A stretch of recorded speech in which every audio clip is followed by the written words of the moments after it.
हर हर महादेव प्रिय भक्तजनों, आप सभी का स्वागत है हमारे अपने भक्ति चैनल श्रीवाणी भक्ति में। आज हम लेकर आए हैं फाल्गुन अमावस्या का पावन और दिव्य प्रसंग। यह दिन केवल एक तिथि नहीं बल्कि आत्मशुद्धि, पितृतर्पण और अपने जीवन के अंधकार को दूर करने का अद्भुत अवसर माना जाता है। कहा जाता है कि इस दिन की गई पूजा, दान और कथा श्रवण से पितरों की कृपा प्राप्त होती है और जीवन के कष्ट धीरे धीरे समाप्त होने लगते हैं।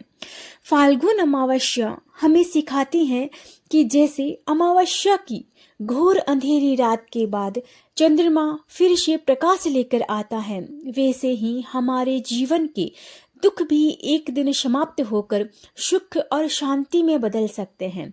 बस विश्वास, श्रद्धा और भक्ति रखना आवश्यक है। तो आइए पूरे श्रद्धा भाव के साथ सुनते हैं फाल्गुन अमावस्या की पवित्र कथा। कथा शुरू करने से पहले आप सभी से विनम्र निवेदन है कि इस वीडियो को लाइक करें, चैनल को सब्सक्राइब करें और कमेंट में हर हर महादेव अवश्य लिखें, ताकि भोले शंकर की कृपा आप पर और आपके पूरे परिवार पर बने रहे। अब मन को शांत करके भगवान का स्मरण करते हुए कथा को आरंभ करते हैं। हर हर महादेव। फाल्गुन अमावस्या की कथा के अनुसार एक बार ऋषि दुर्वासा इंद्रदेव और अन्य देवताओं पर नाराज हो गए। इसके बाद उन्होंने इंद्रदेव और दूसरे देवताओं को श्राप दे दिया था। ऋषि दुर्वासा के श्राप से सभी देवता कमजोर हो गए और इसका फायदा असुरों ने उठाकर आक्रमण कर दिया और देवताओं के अशक्त होने से युद्ध जीत गए। असुरों से हारने के बाद सभी देवता मदद के लिए जगत के पालनहार भगवान श्री हरि विष्णु के पास गए। उस समय श्री हरि विष्णु ने सभी देवताओं की बात सुनी और दैत्यों के साथ मिलकर समुद्र मंथन करने की सलाह दी। सभी देवताओं ने समुद्र मंथन करने के लिए असुरों से बात की और उनको इसके लिए राजी किया। आखिरकार असुर मान गए, देवताओं के साथ संधि कर ली। इसके बाद जब समुद्र से अमृत निकला, तब इंद्र का पुत्र जयंत अमृत का कलश अपने हाथों में लेकर आकाश में उड़ गया। इसके बाद सभी दैत्य जयंत का पीछा करने लगे और दैत्यों ने जयंत से अमृत का कलश छीन लिया।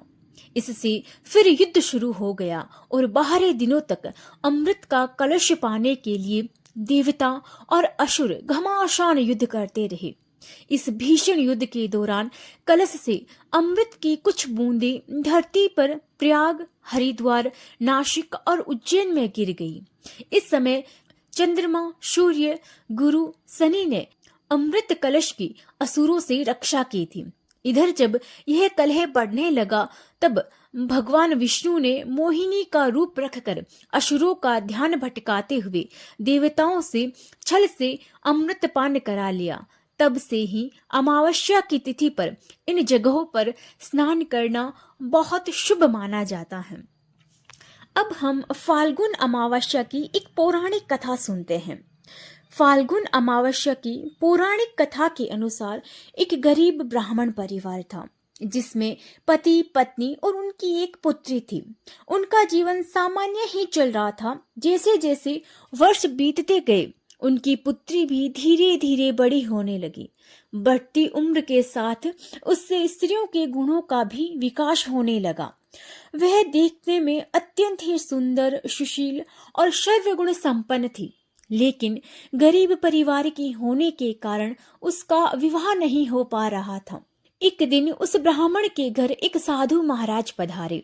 ब्राह्मण पुत्री की सेवा से साधु महाराज का मन बहुत प्रसन्न हुआ और उन्होंने कन्या को लंबी उम्र का आशीर्वाद तो दिया, साथ ही यह भी बताया कि उसकी हथेली में विधवा योग है। इस बात से चिंतित होकर दीन ब्राह्मण ने पंडित से पूछा, पुत्री के इस वैधव्य दोष का निवारण कैसे होगा?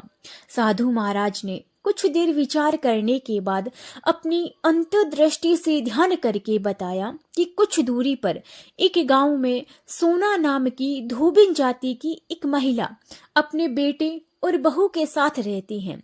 जो बहुत ही आचार विचार और संस्कार संपन्न तथा पति परायण है। यदि वह कन्या उसकी सेवा करे और वह महिला इसकी शादी में अपने मांग का सिंदूर लगा दे, उसके बाद इस कन्या का विवाह हो तो इस कन्या का वैधव्य युग मिट सकता है। साधु ने यह भी बताया कि वह महिला कहीं आती जाती नहीं है। यह बात सुनकर ब्राह्मणी ने अपनी बेटी से धोबिन की सेवा करने की बात कही। अगले दिन कन्या प्रातःकाल ही उठकर सोना धोबिन के घर जाकर साफ सफाई और अन्य सारे काम करके अपने घर वापस आ जाती। एक दिन सोना धोबिन अपनी बहू से पूछती है कि तुम तो सुबह ही उठकर सारे काम कर लेती हो और पता भी नहीं चलता। बहू ने कहा, माँ जी, मैंने तो सोचा कि आप ही सुबह उठकर सारे काम खुद ही खत्म कर लेती हैं, मैं तो देर से उठती हूँ। इस पर दोनों सास बहू निगरानी करने लगी कि कौन है जो सुबह ही घर का सारा काम करके चला जाता है। कई दिनों के बाद धोबिन ने देखा कि एक कन्या मुंह अंधेरे घर में आती है और सारे काम करके बाद में चली जाती है। जब वह जाने लगी तो सोना धोबिन उसके पैरों पर गिर पड़ी, पूछने लगी कि आप कौन हो और इस तरह छुप कर मेरे घर की चाकरी क्यों करती हैं। तब कन्या ने साधु द्वारा बताई गई सारी बात बताई।